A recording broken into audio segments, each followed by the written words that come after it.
شاہ تاریخ کا پیارا ہے یہ مشتاق عطاری. سیدہ زینب، سیدہ شہربانو، سیدہ رباب، سیدہ سکینہ، سیدہ صغرا رضی اللہ تعالی عنہن، ان سب کی حیات طیبات سے ہمیں جو درس ملتا ہے وہ ہمارے سامنے ہے. کیسا انہوں نے دین پر عمل کیا. سیدہ زینب رضی اللہ تعالی عنہ نے نانا جان کے احکامات پر کیسا عمل کیا. گھر کا گھر سب لٹ گیا لیکن نگاہ اٹھی نہیں. سیدہ زینب تمہاری پردہ داری کو سلام. ایسی پردہ داری کہ آپ رضی اللہ تعالی عنہ امام عالی مقام نے بھی تلقین کی. قربان جائے ان کی ہمت اور حوصلے پر. اور حضرت سیدہ سکینہ ہو، شہربانو ہو، حضرت امام حسین کی دوسری زوجہ سیدہ رباب رضی اللہ تعالی عنہ ہو، کیسے حوصلے سے ان کی. اور یہ لوگ دین پر عمل نہ کرتے تو پھر کون کرتا. دین تو ان کے گھر سے نکلا تھا. نانا جان صلی اللہ تعالی علیہ وسلم کی گود میں بیٹھ کے سب کچھ سیکھا. بابا جان نے سکھایا، امی جان نے سکھایا. کیسا انہوں نے عمل کیا، کر کے دکھا دیا، مثال قائم کی. ہماری اسلامی بہنوں کے لیے درس. آج کئی ہماری مسلمان بہنیں بیچاری بے پردہ گھومتی. بے پردگی حرام، گناہ، اور نامحرم سے پردہ عورت کے لیے فرض.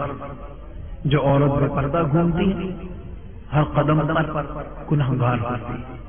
بے پردہ گھر سے نکلی، گناہ اس کا شروع ہو گیا، اور اس کی وجہ سے کتنے لوگ گناہگار ہوتے ہیں. اللہ رب العزت اس بے پردگی کی لعنت کو دور فرمائے اور ہماری اسلامی بہنوں کو شرم و حیا کی چادر عطا فرمائے. سیدہ رضی اللہ تعالی عنہ کی چادر تطہیر کے صدقے ہماری اسلامی بہنوں کو بھی شرم و حیا کی ایسی چادر مل جائے کہ وہ شرم و حیا کی پتلی بن جائے.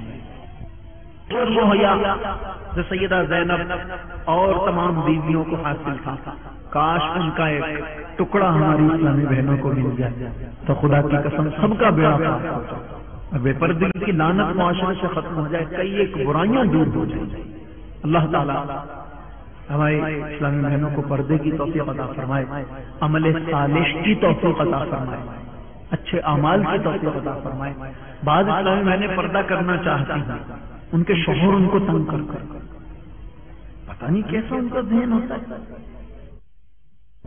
ایسے شوہر ہوتے ہیں. اللہ تعالیٰ ان پر رحم فرمائے، ان کو اچھی سوچ عطا فرمائے. اپنی بیوی کو پردے سے روکتے ہیں. چلو کیا پردہ کرو، پرانی باتیں کرتی ہے، دقیانوسی باتیں کرتی ہے.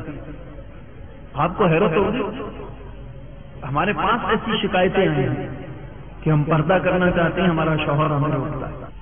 یہ تو انتہائی نادانی والی بات ہے. اپنی چیز کو تو ہر کوئی دوسروں سے چھپاتا ہے، نہ کہ سب کو دکھاتا پھرتا ہے.